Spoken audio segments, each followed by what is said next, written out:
ஆனால் என்ன ஒன்று தம்பி, விஜய் வர கேஸ் விலை ஏறினதுக்கு ஒரு பெரிய இது கொடுத்துருக்காரு அறிக்கை.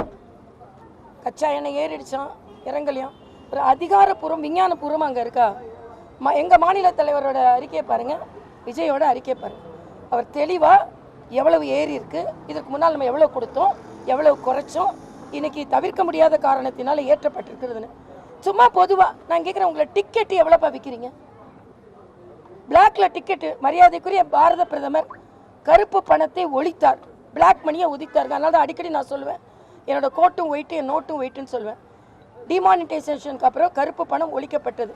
கருப்பில் டிக்கெட்டு, பிளாக்ல டிக்கெட் ஒழிக்கப்பட்டதா? உங்கள் டிக்கெட் எவ்வளோப்பா சொல்லுங்கள் பார்க்கலாம். நான் சினிமா போகிறதில்ல, டிக்கெட் எவ்வளோப்பா விஜய் படத்துக்கு? இது நீங்கள் என்ன கட்டுப்படுத்தினீங்களா? என்னைக்கானும் பாமர மக்கள் சினிமா பார்க்க வர்றாங்கப்பா. அந்த பாமர மக்களுக்கு நான் வந்து அவங்களுக்காகவே தான் நான் நடிக்கிறேன்.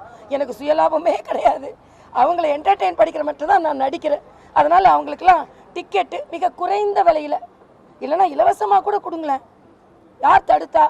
அப்போ உங்களுக்கு லாபம் வரும்போதெல்லாம் நீங்கள் பேசுவீங்க. ஒன்றும் தெரியாமல் தயவு செய்து விஜய் போன்றவர்கள் பேச வேண்டாம்.